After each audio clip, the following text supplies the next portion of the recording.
estudantes, tudo bem com vocês? Prazer estar de novo aqui com vocês para a nossa sequência de conteúdos, então, dentro aí do, do nosso curso de Biologia, né? Hoje a gente vai entrar, então, no novo reino, né? A gente já viu, a gente já percebeu aí, a gente já trabalhou um reino, né, anterior, que foi o reino dos protistas, né? E a gente viu lá no início, no estudo das bactérias, em que hoje a gente trabalha muito com domínios, né?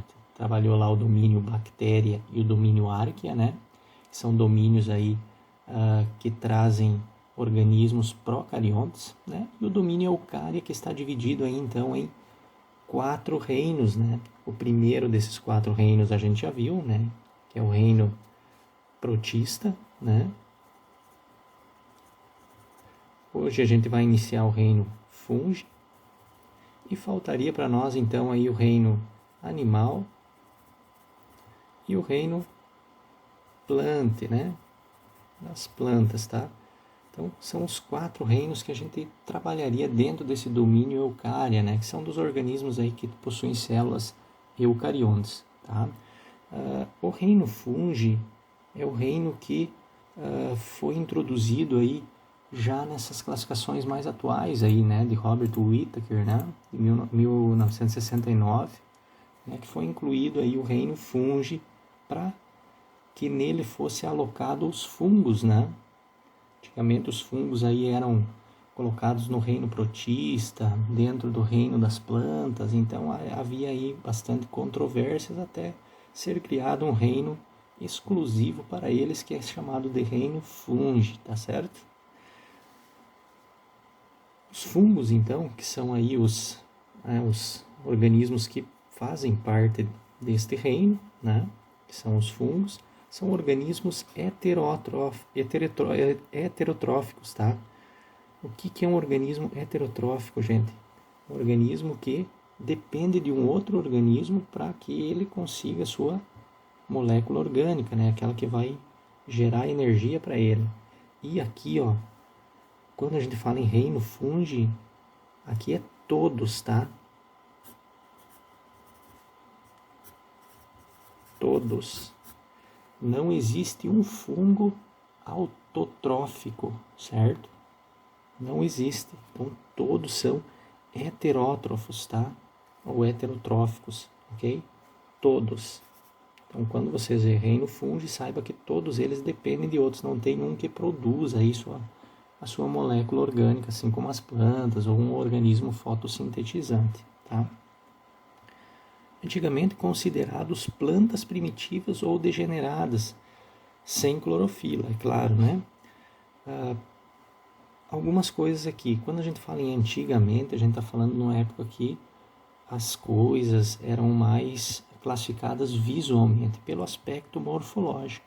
Se você vê hoje, né, claro que o conhecimento é outro, mas se você olhar para um cogumelo, por exemplo, né, você vai... E se você não sabia, se não soubesse onde classificar ele, com certeza você classificaria ele como sendo uma planta, né? Ele é muito parecido morfologicamente com uma planta, né? Mesmo ele não tendo a clorofila, né? Clorofila é o que? É um pigmento, né? Que tem como objetivo aí captar luz, né? E por uma consequência dele estar ali no organismo, ele acaba dando uma coloração específica, que nesse caso da clorofila, ela cria um aspecto morfológico verde, né? E aí ele é muito característico isso aí, tá certo? Então, eles antigamente classificavam isso como plantas, porém sem clorofila, né? Todavia, sabe-se que as únicas características que os fungos compartilham com as plantas, excluindo aquelas comuns a todos os eucariotos, né? Aquelas que são comuns a todos, não. Mas as únicas coisas que os fungos têm em comum com plantas, né, é o que? A natureza séssil. E aí eu pergunto para vocês aí, o que é um organismo séssil, né? Um organismo que não se movimenta, né? Não movimento, certo? é um organismo que não se movimenta, de natureza séssil. Então, isso é algo que é compartilhado entre os fungos e as plantas. Ainda que a gente sabe que alguns fungos são móveis, tá? Alguns que vivem principalmente em água, né? Os que são aquáticos aí. Mas, enfim, o modo séssil dele é algo que é compartilhado com as plantas. A outra é a multicelularidade, tá? Como a gente trabalhou anteriormente, então, mas vamos colocar também aqui, né, o que é um organismo aí multicelular, mais de uma célula, né? Mais célula. Ou seja, um organismo que é constituído aí por várias células, né? E os fungos, vocês vão perceber durante o nosso estudo aqui do reino fúngico, que os fungos sim podem ser uni ou multicelulares, né? Então vai ter fungos, né, que é o caso das leveduras, né, que são fungos unicelulares. Mas a gente vai ter fungos multicelulares, que é o caso, por exemplo, do cogumelo. O cogumelo é um fungo multicelular, composto de várias células. Já as leveduras, né, aquelas, por exemplo, que usam como fermento, né, aqueles fungos que são utilizados lá na fermentação da cerveja, né, essas leveduras são unicelulares, ou seja, compostas de uma célula apenas. Não tem mais. Então, o organismo inteiro é uma célula, o organismo formado por um conjunto de várias células aí, tá certo? Continuando então, são representantes desse reino, os fungos, né? Então, os fungos de um modo geral, só que a gente conhece aí variações desses fungos, né? Existem vários tipos de fungos. Tem os bolores, tem os mofos, tem as orelhas de pau, tem as leveduras e tem os cogumelos, tá? Bolores são aqueles, por exemplo, que a gente encontra em alimentos, né? Você tem um pão lá na tua casa que tu deixou dentro do ambiente em que tenha muito calor, né? E que houve lá uma proliferação, você vai perceber que vai aparecer um bolor, né? Seja ele de cor mais escura ou ele de uma forma mais azulada, mais esverdeada. Tudo isso é bolor, tá? Orelha de pau são aquelas que encontramos em troncos de árvores, são bem duras, né? Uma consistência bem rígida e elas são bem grandes, né? As leveduras, né? Que são os unicelulares, e os cogumelos, que são os mais, eu acho assim, um dos mais populares dentro desse reino fúngico aqui, tá? Nos dias atuais são conhecidas aproximadamente 100 mil espécies. É muita espécie, né? Sendo que algumas estimativas consideram 1,5 milhão espécies, né? Mas, enfim, descritas e totalmente conhecidas, a gente tem 100 mil, que é um número bem expressivo, bem grande aí, tá? E 1,5 milhão aqui é muita coisa, olha, muita espécie, tá?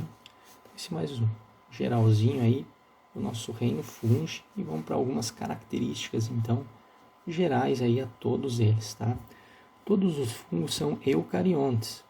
A partir do reino, algo muito simples isso aqui, né? A gente tem dois tipos de célula, procarionte e eucarionte. Procarionte é uma célula mais simples, tal, né? E a eucarionte é uma célula mais complexa, né? Com organelas, né? Com um núcleo que armazena aí o nosso material genético, tá? Procarionte, essa célula simples, a gente só encontra em bactérias, tá? Agora, do reino protista, fungi, plante e animalia, todos são células eucariontes. Então, não existe um fungo com célula procarionte, tá? Se aparecer isso, tá errado, tá bom? Então, todos os fungos são eucariontes e heterótrofos. Não existe fungo autótrofo. Isso aqui é importante, ó. Todos são eucariontes e heterótrofos. Não existe fungo autótrofo, ok? podem ser multicelulares ou unicelulares, que a gente falou ali em cima, né? Ou podem ser constituídos de muitas células ou apenas de uma. A digestão é extracelular, olha que interessante isso aqui. Lembram que nos protistas que a gente trabalhou, a digestão é intracelular, né? Lembram? O protozoário lá englobava uma partícula de alimento, ela formava um fagossomo, esse fagossomo ia até o lisossomo e tinha ali uma digestão intracelular, lá dentro da célula. Esse é extracelular, é fora da célula, que nós vamos trabalhar mais aí para frente a questão da nutrição, vocês vão entender o porquê que é extracelular. Onde enzimas são secretadas no alimento e após absorvem o material digerido, ou seja, é fora da célula. Tem a célula, ele secreta a enzima no material e depois ele suga, então, esse material já digerido para aí sim dentro da célula para poder aproveitar todo esse material. O material de reserva é o glicogênio. As plantas, vocês sabem que ela armazena o que? Amido, né? A reserva principal de um animal é o que? O glicogênio, que é o mesmo do fungo. Então vocês vão ver muito falar que os fungos são muito próximos dos animais, mais próximos dos animais do que de plantas, né? Por várias coisinhas que a gente vai falando aí. Uma delas está aqui, ó. O mesmo material de reserva de um animal, né, ou de nós seres humanos, que é o glicogênio, é o mesmo de um fungo, tá? Então o fungo também, a reserva dele é o glicogênio. A parede celular, todos os fungos possuem. Olha só, coloquei entre parênteses aqui, por quê? Porque parede celular, todos eles têm. Não tem um fungo que não tenha parede celular. Todos têm, só que uma parede celular, por exemplo, aí de uma planta, ela é composta de celulose, né? Já de um fungo é constituído de quitina, que é um polissacarídeo, né? Na verdade é um carboidrato formado por vários monômeros menores aí derivados da glicose, tá? Então, a quitina, ela é um açúcar, é um carboidrato. E a parede celular do fungo é constituída de quitina. Se vocês pensar aqui, claro que a gente ainda não chegou lá nos animais, mas vocês vão perceber que as estruturas de exoesqueleto, principalmente de artrópodes, lá de gafanhoto e camarão, né, são constituídos também de quê? De quitina. Então, mais uma característica aqui muito próxima dos animais, né, que é essa questão da parede celular de quitina, ok? Que é um açúcar. Beleza? Então, todos têm parede e essa parede é composta ou constituída de quitina. Nos fungos multicelulares existem estruturas filamentosas chamadas de hifas. Depois eu vou mostrar um desenho para vocês. As hifas, que se entrelaçam formando o corpo do fungo. Ou seja, todo o corpo do fungo, imaginem aí um cogumelo. Esse cogumelo é composto por várias hifas, né? Que são várias células aí formando essas hifas, como se fosse um cordão, né? E o conjunto de todas essas hifas formam um micélio, que é aquilo que você consegue ver. Por exemplo, aquilo que a gente observa de um cogumelo para fora da terra é o que? O micélio reprodutivo. O que é o micélio? Conjunto de hifas, que são várias células ali, tá? Beleza? Mas depois a gente vai ver um pouquinho melhor em desenhos aqui, em fotos, tá? Então, os fungos multicelulares são constituídos de hifas. E o conjunto de hifas forma o micélio, tá bom? Então, o micélio é um conjunto de hifas. Conjunto de hifas. Que são essas células filamentosas aí, tá? Os fungos habitam ambientes terrestres, então eles vivem em ambiente de terra, né, de solo, né, assim como os cogumelos, orelha de pau, todos são terrestres, porém em lugares úmidos e sombreados. Dificilmente vai ver um cogumelo nascer num relentão de sol, né? Ele dura muito pouco, né? Então eles preferem aí ambientes úmidos e sombreados. úmidos principalmente. E também podemos encontrar alguns aquáticos, tá? Tem alguns fungos aí, os quitridiomicetos, que aí causam uns problemas gravíssimos em anfíbios. Eles vivem em água, tá? Eles são aquáticos, tá? E aí podemos encontrar marinhos e dulcícolas. Quando a gente fala em aquático, a gente está falando dos dois. Se eu falasse para vocês aqui que eles habitam o ambiente marinho, é somente água salgada. Se fala assim, ele habita ambiente de água doce, é só água doce. Agora, quando fala aquático, ele pode ser dos dois, tá? Não depende de luz para sobreviver. Por que isso aqui? Por que ele não depende de luz? Luz é o quê? Um fator essencial para fotossíntese, coisa que o fungo não faz. Então, para ele, tanto faz, né? Ter luz ou não vai mudar nada para ele, né? Mudaria, por exemplo, uma planta que tem a necessidade de fotossíntese. Para ela, sim, mudaria, porque daí ela ia precisar de luz para poder fazer a sua fotossíntese, tá bom? Podem ser aeróbios, anaeróbios ou anaeróbios facultativos. Qual que é a diferença de tudo isso aqui? Aeróbios necessitam de O2, precisam que o ambiente em que eles vivem tenha oxigênio. Anaeróbios sem oxigênio, tá? Então, um ambiente que não tenha oxigênio. Se tiver oxigênio, ele não sobrevive, né? É tóxico para ele o oxigênio. Agora, um anaeróbio facultativo é o quê?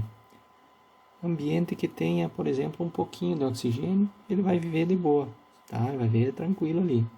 Ou seja, está no meio termo, com O2 e sem O2. Ou seja, ele admite um pouco de oxigênio no ambiente. Então, ele é um anaeróbio, um ambiente sem oxigênio, ele prefere. Mas se tiver um pouquinho de oxigênio, não vai matar ele, tá? Por isso, facultativo. Tá? Então, a gente pode encontrar nos 3 ambientes aí, tá bom? E a sua reprodução pode ser sexuada ou assexuada. Qual que é a diferença dos dois? A reprodução assexuada não envolve gametas e não tem variabilidade genética, ou seja, todos os descendentes serão clones, né? Ou seja, são 100% iguais, então não há variabilidade genética. Já a reprodução sexuada, nós temos a variabilidade genética, ou seja, os filhos vão ser diferentes dos pais, tá? Em questão genética. E isso é muito importante dentro da sobrevivência desses organismos. Então, envolve gametas, não envolve gametas. Tem variabilidade genética, não tem variabilidade genética. Certo? Bem tranquilo aqui.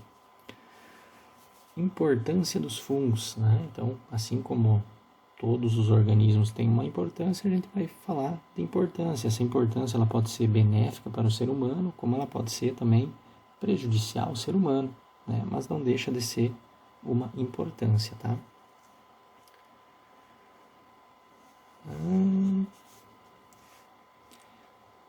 Com as bactérias heterótrofas, os fungos são os principais decompositores da biosfera. Isso aqui é uma importância que, olha, é crucial.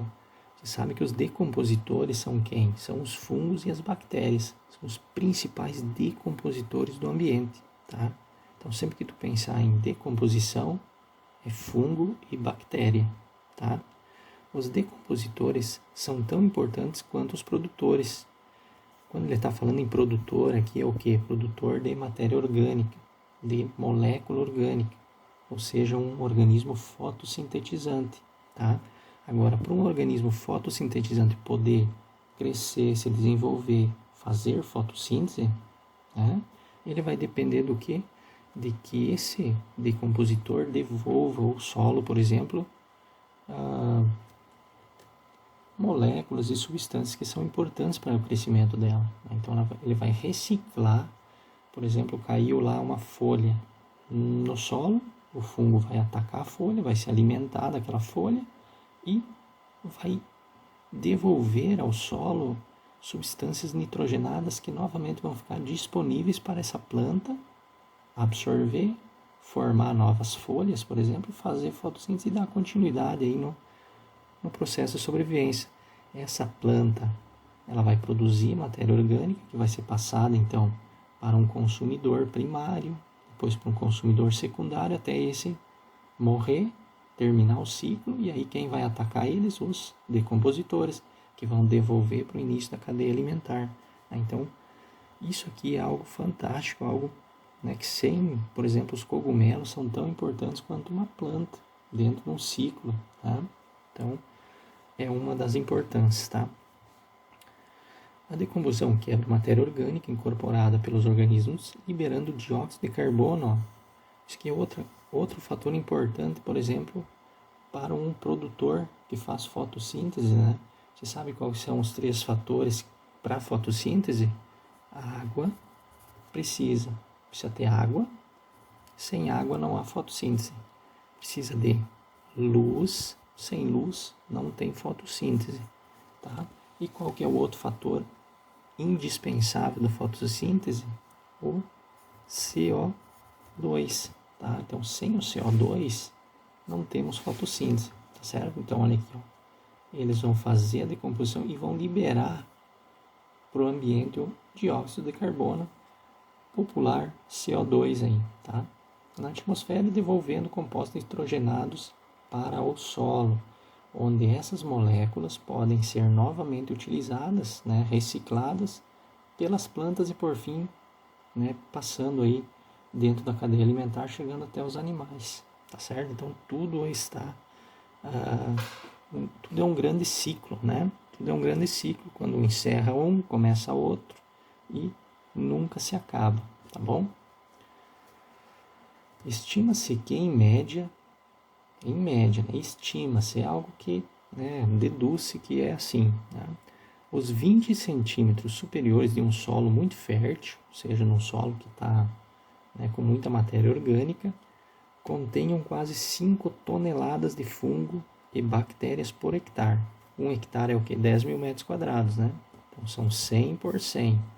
Se você pegar uma área de 100 metros para cá, por 100 metros aqui, um quadradão, e você pudesse raspar 20 centímetros de solo, de tudo isso aqui, peneirar tudo e tirar só bactéria e fungo, daria 5 toneladas.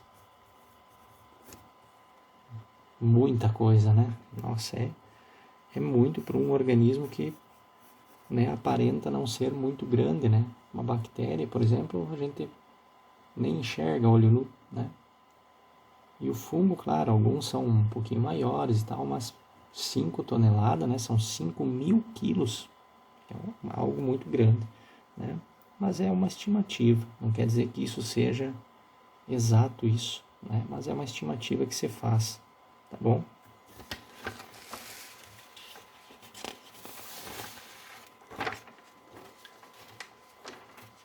Continuando então, né?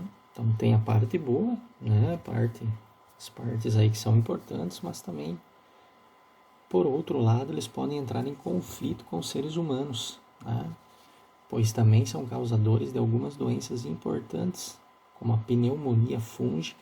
Essa pneumonia fúngica, né, causada por esse fungo aí, ela é muito forte, viu?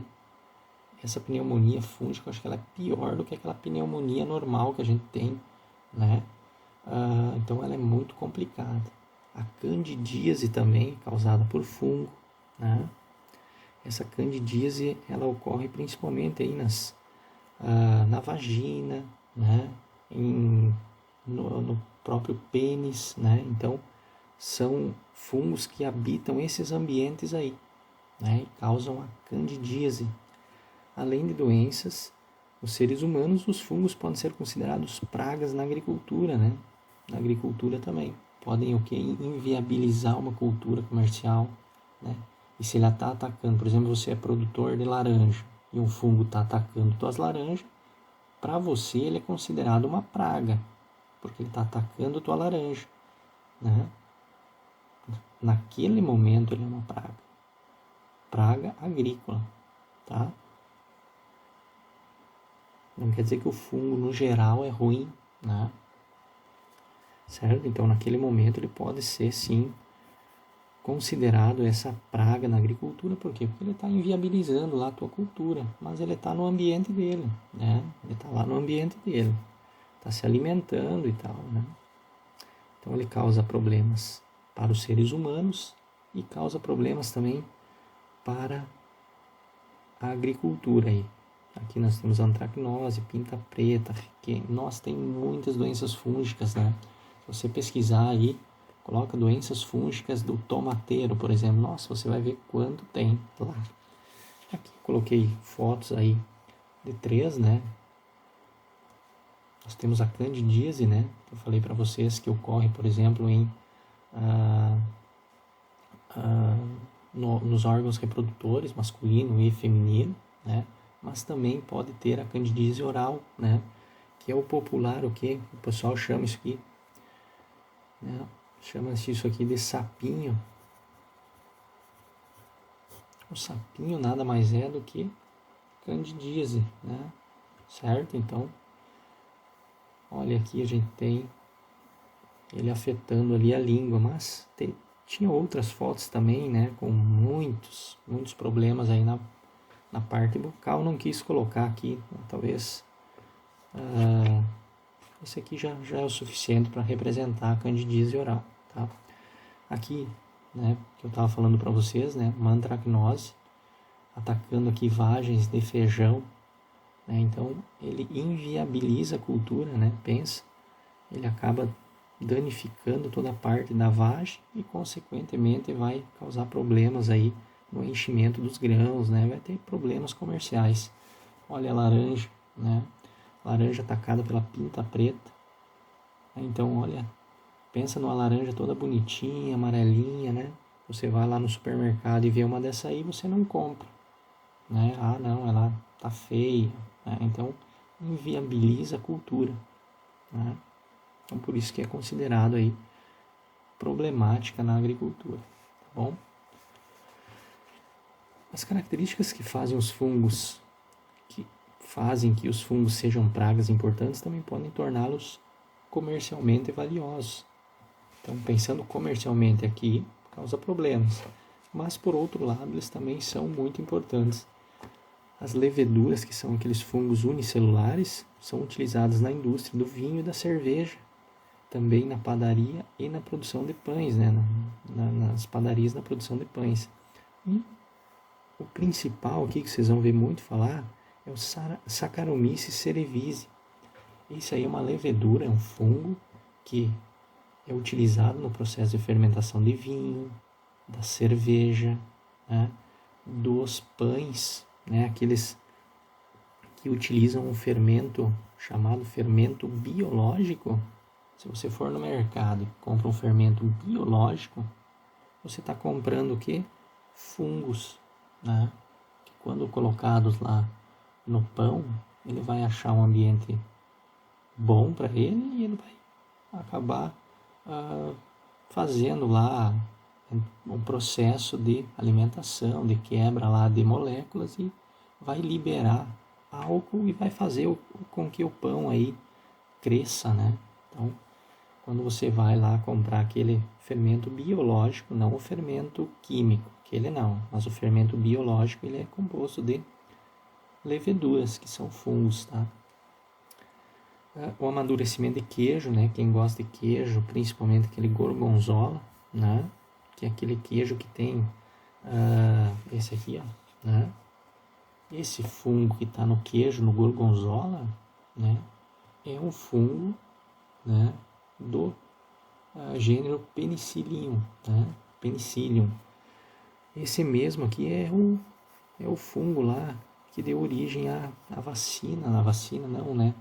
A penicilina, né? Tá certo? Que a gente acaba tomando aí quando a gente está com vários ataques, principalmente de bactérias, a gente toma aí a penicilina para que ela combata aí o crescimento e a proliferação das bactérias no nosso corpo, tá?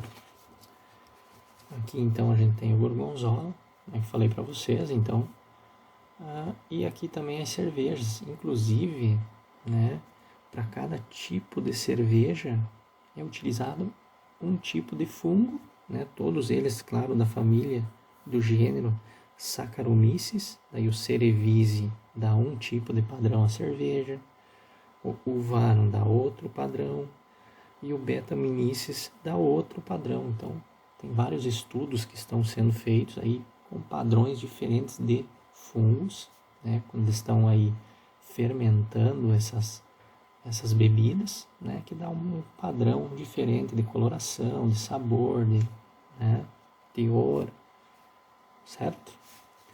Então é algo muito importante aí dentro da parte comercial nossa, né? Você precisa desses fungos para muitas coisas também. Muitos antibióticos são produzidos por fungos, incluindo o primeiro antibiótico produzido, que é a penicilina, né? Que tinha me fugido o nome ali, é um antibiótico, né? Ou seja, ele vai combater bactéria, tá? Antibiótico combate bactéria, né? Então, a penicilina ela vai combater quando você tem algum tipo de doença ou quando você tem algum tipo de problema causado por bactéria, geralmente você toma penicilina, tá? Penicilina, então, foi descoberta por acaso pelo médico Alexander Fleming, esse nome é muito importante, né? O Fleming, em 1928, ele estava estudando algumas bactérias, né, do gênero Staphylococcus, e ele notou um crescimento de um bolor ali, né? Esse bolor não foi ele que colocou, acabou crescendo ali no meio de cultura dele, e ele viu que esse crescimento desse bolor aí, que nada mais era um fungo do gênero Penicillium, né, que não deixava aí a bactéria crescer, não deixava a bactéria se desenvolver, e ele acabou aí vendo que isso tinha uma importância médica, né? Então, esse fungo aqui, então, especificamente, tá? Então, acabou descobrindo aí de uma maneira sem querer, vamos dizer assim, né? Então, o Alexander Fleming que fez essa descoberta da penicilina, que hoje a gente usa muito isso aí, né? Que bom que descobriram isso aí. Então, outra parte importante, né? A parte de composição, a parte aí da produção de alimentos, né? E ainda a parte de medicina também, uma grande importância aí dos fungos, tá? Certo? Beleza, pessoal? A aula de hoje, então, nós vamos encerrando por aí, né? Falamos aí um pouquinho do reino fungi, né? Algumas características gerais, e falamos aqui, então, da importância desses organismos que pertencem ao reino fungi, tanto para o ser humano, quanto para a agricultura, parte médica, né? Parte de alimentação, certo? Na próxima aula a gente continua falando um pouquinho aí da organização, de como que está organizado o corpo, né? O corpo desses fungos, né? Como que são os unicelulares, como são os pluricelulares, né? Enfim, vamos dar continuidade aí no nosso conteúdo, certinho? Espero aí que vocês tenham entendido o conteúdo. Fiquem bem, bons estudos e até a nossa próxima aula.